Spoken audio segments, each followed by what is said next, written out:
We're going to see the professor.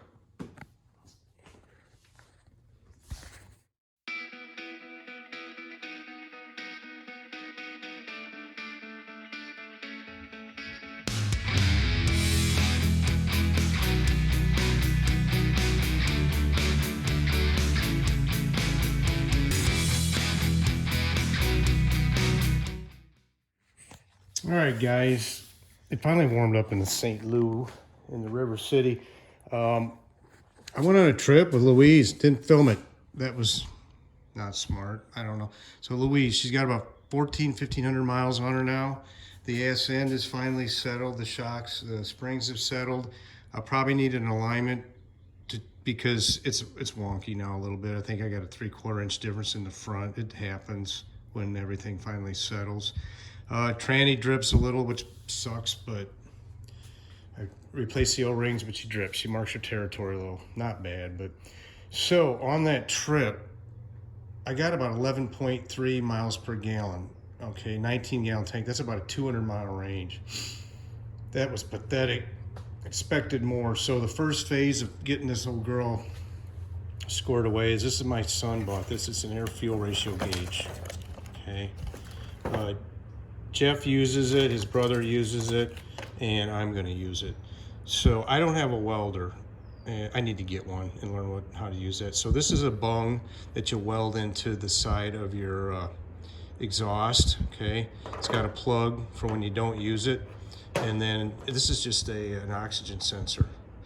And she goes in and she reads, you know, your air fuel ratio as you go. So idle, I can set the idle perfect, you know, close.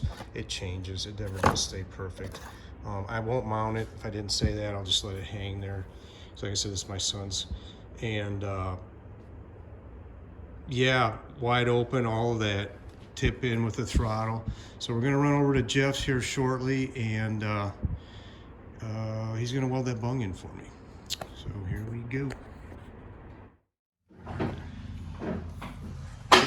So, say again. Roll it back. All right.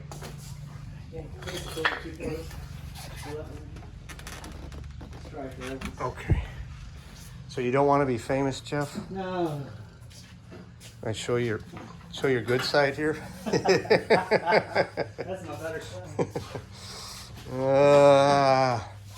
We're gonna look at this. He's doing a 318 turbo here with his son. Is this a Cordoba, right, Jeff? Yeah. 81? 83 Cordoba. Feels fine. That's cool. It was free and I paid too much. It was free and you paid too much. So the K-frame was rotted and the frame. I got on the back of the truck. You want to take a look at the K number still on there. Is it? It's free and you pay too much. So we're gonna get this bung welded in.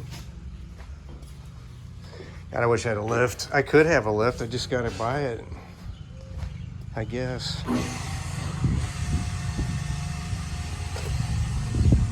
Oof. Well, I don't see it yet, but there it is.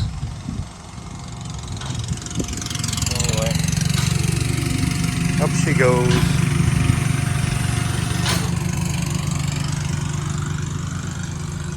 And my tailpipes are pretty black. All right. Yeah.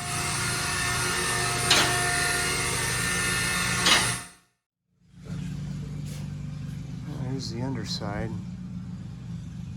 I can always put a little bit of antifreeze in, but these cars, They always puke out a little bit. they just go take it to where they want, Yeah, you know, and you can, I think I put in 2 quarts, but I had the same thing in mind. yeah.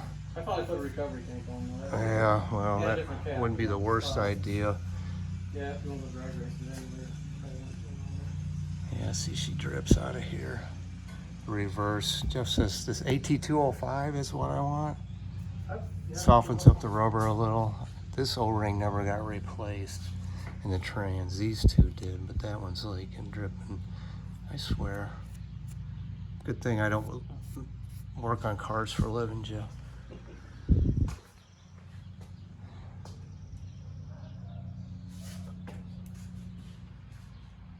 This thing's actually pretty, the floor pans are decent. Yeah.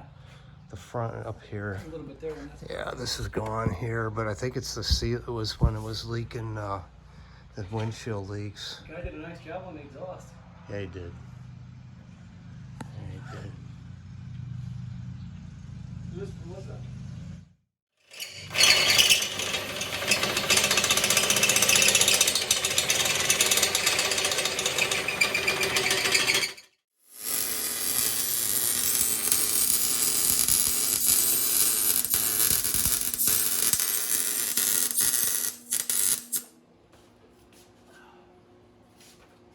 This welder is a little too small. It's cranked all the way up all the time. I can't ever get it hot enough. Well, John bought a Harbor Freight one. Yeah. That thing kicks ass. Does it? Well, there you It was a go. $100 one. When he read reviews, you know, he always researches that stuff. Yeah. This, I forget what they call it, but it's, man, it thing It does a I job. use it for welding up my brackets on the turbo.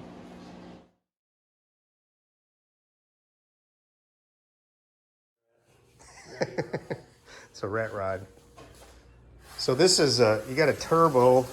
Yeah. I bought that for my Dakota back probably 15, 20 years ago. It's actually made for a remote mount. That's when they just kind of were getting popular, Squire's STS turbo. Yeah. And I bought the turbo off eBay, and I had everything pretty much to do it, and ended up selling the truck and not doing it.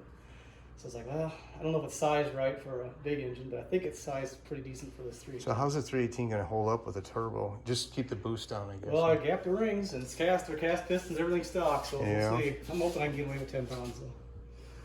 So your exhaust will come up, obviously, And then into there Yep. and down. And then this is gonna go out, and then just behind the rear tire, front tire there. That's cool. Dump it there. Just dump it outside. Yep. Why not? Well, it's a muffler. Turbos make good mufflers. There they you say. go. You need to cut a hole in the fender. Yeah. But I like it, dude. yeah, it's gonna be. I'm kind of going for like maybe the Chrysler version of a Grand National. Yeah. Black it out. This was the last NASCAR was a Was it? Chrysler, yeah. Yeah, I guess so. I can't think of the guy's name. He was the last guy that raced NASCAR for Chrysler, and he was in an Imperial. It's so hard to find anything for these things though. There's nothing. I mean, deck lid is Oh, I rotted bet. out. I don't know what I'm gonna do. I'm just gonna probably patch it and, you know, I'm gonna try to make it look halfway respectable, but it's not. Respectable. It's gone. There's the spot. I didn't know this window was here. This vinyl top had like plugs over top of this. I went to take the vinyl top off. I was like, what the hell? There's a window. You know what? I bet it was because, The 81s had it like is this. that it? They just didn't. I figured it, you know. If they I'll be did. damned. So that window This was is just a underneath plug. everything. Yeah. How about that? Yeah, crazy. Huh. Yeah, I would probably trash this thing a long time ago, but Will's all about it, so I'm kind of seeing it now. And you can't help yourself either. Yeah, it's just like painful, me, right? I know. I got so much junk laying around. I was like, well, I can get rid of my 318 and the turbo. I'll just throw that on here. And, Yeah. you know, tired of that thing's been sitting on my engine stand for probably 4 years. Oh yeah, this is cool.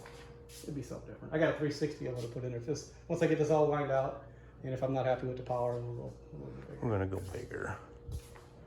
Yep. See, all And it so was- where was this at? This was in somebody's. It was out next to a Field? field. Yeah, it was just one big mouse nest. You should see how bad it was. It was just basically just See the dirt. shot. One big turd from It was. fender well to fender Bad. well. That rail was gone. I got that off that 5th Avenue. That's the first time I ever done anything like that. Yeah, well, it doesn't have to go straight anyway. It actually worked out really good. Oh, right down there. Oh yeah. Yep. How much of a pain in the ass It was really that? wasn't bad. No. I just kind of took a measurement from here back there and I scribed the line on there, and I did the same thing with the rail I just got from the junkyard. Yeah. I scribed it the same way. Put in a little bit of trimming. It's like, holy crap, I can't believe how easy that is.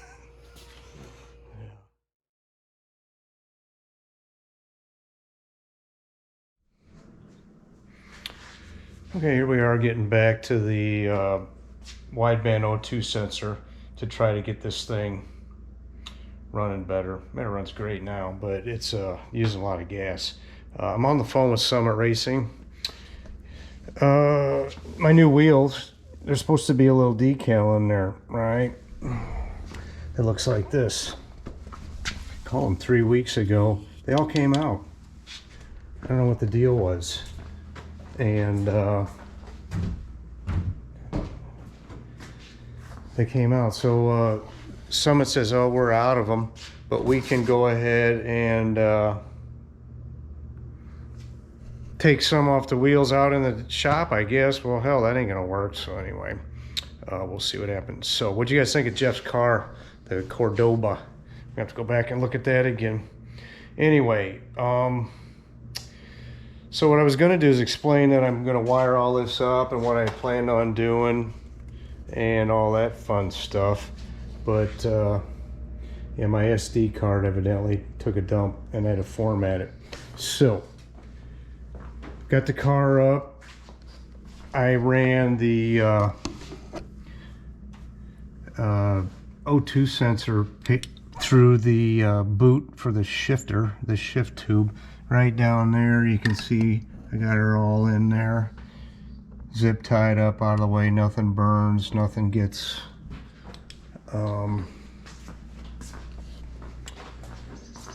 rubbed on too bad. And in here is the epitome of half-assery. So I went ahead and ran this thing in here. This is all of it. Here's the gauge. Now, what I explained before that you don't know is that I put a power block up inside of there to run this when I need to go on a trip. I'll just stick a fuse in and run it.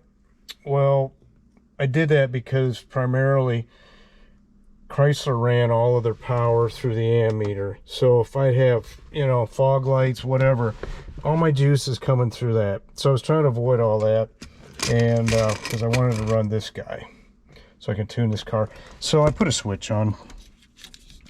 So when I turn the key on for the car, I'll turn this on and we'll go from there. So yeah, she's about ready to go. I had warmed it up. She's cooled back off now, so I guess I'll do that. I'll do it off camera, see what happens, and then come back to you guys and show you what we got going on now. So hopefully, at least for setting the idle, I can, you know, see through the windshield right up there. You know, put the gauge up there to set the idle adjustment screws that are down underneath there. So anyway, okay. Okay, you guys see me? Not really. Let me fix this a little bit. All right, so this was not without trouble, of course, right? So I got her hooked up, turned it on, and seemed like it worked.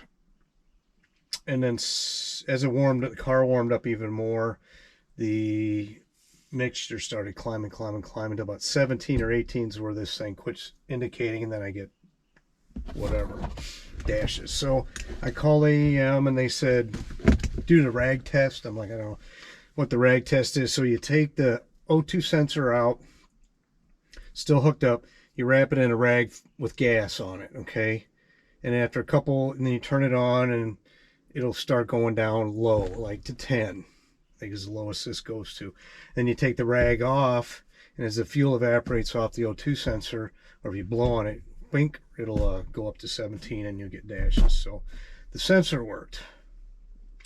Evidently they don't have a lot of trouble with their sensors. So the next thing is, do I have an exhaust leak? Because if you have an exhaust leak, you suck air in and it screws everything up. So like when this thing's warming up, is a crack opening in a weld, sucking air in? That would suck. But I mean, I got 1,500 miles on this car. I don't have any soot or anything. The next thing was the weld for the bung bad. It doesn't look like it. So I started it up again. Seemed like so much work. So I don't know. You know, cars. So I'll turn this on. I don't know how well this is going to come through on a video. You know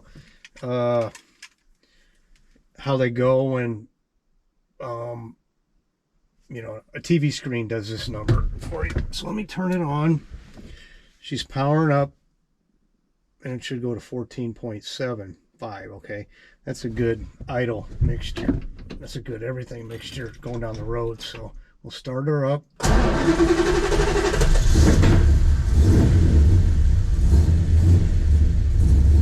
got about 150 degrees on the fuel temp now.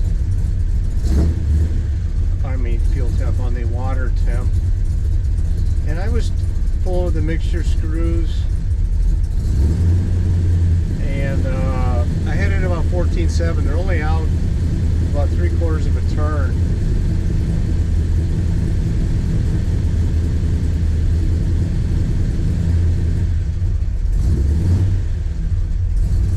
It's obviously going way lean there.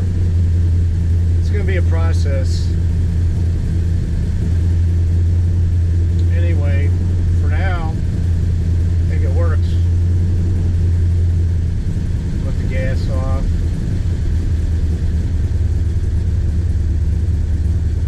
She was fully warmed up. It was staying right about 14.7.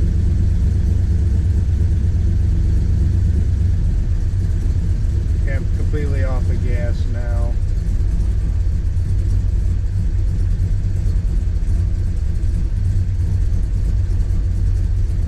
The idle will showing a little lean, if anything, I suppose now. Bouncing up there in the 16s. It's a start. It's a start. You see, I'll take her up to 3,000.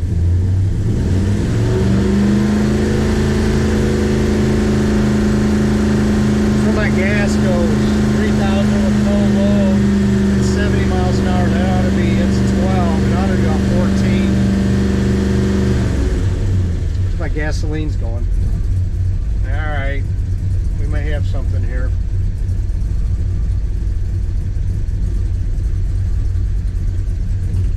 Boom. Alright.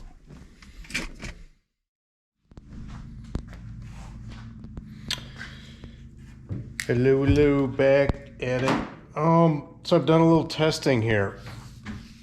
So the car,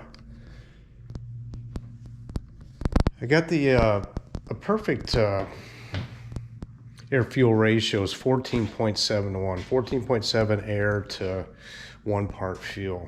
Okay, so that's what we'd like idling and going down the highway, I guess. Okay, I'm learning about this stuff too. I mean, I got an idea, but you know, I'm no expert, that's for sure. So I got my idle at about, it's around 14. These are the idle screws right here. Okay, and I'm not able to test this thing like I'd like due to things I have going on around here, but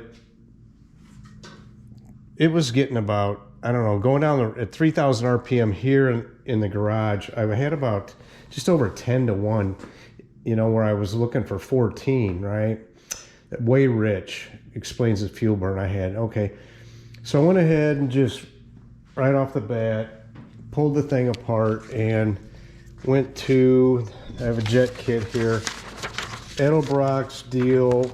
This is the base thing, so I said the base tune. So I went to number 2 and decided that I would use, it would take a jet and a rod change. So I'm not going to go into all these. I've talked about these before, but so it took a rod change and a jet change. Okay, so 2 brings you back, I think, whatever percent lean, 4% lean. Okay, now with this tune, I was getting, I think it was around 12. What was it? Going down the road, it was better. 12 and a half, 13, maybe in the mid 13s. So what I'm going to do next is when I pull this carb apart, you got to take these bolts out and lift the lid off, right? That bolt's stripped right out of the box. So this carb's going back. Actually, they're sending me one, and I'll send this one back because it's already stripped. I couldn't get it out. So I think what I'm going to do to start is just go 8% lean, just to see where I'm at, and go from there. See how the car does. And with 3, that's just a rod change. I could have just, that's the stock. This is a stock rod here. I always get all these things. They're so mixed up. Anyway, so we'll see. I'll get back to it. But anyway, this is getting long. I've been this for quite a bit. So anyway, yeah. That came off. Anyway, we'll call it good. We'll keep tuning. I'm probably going to fool with the timing a little bit more and go from there. So anyway, yeah, guys, thanks for listening to me yammer. take a look at Jeff's car again. We'll get over there and see that Cordoba again. Thanks for watching.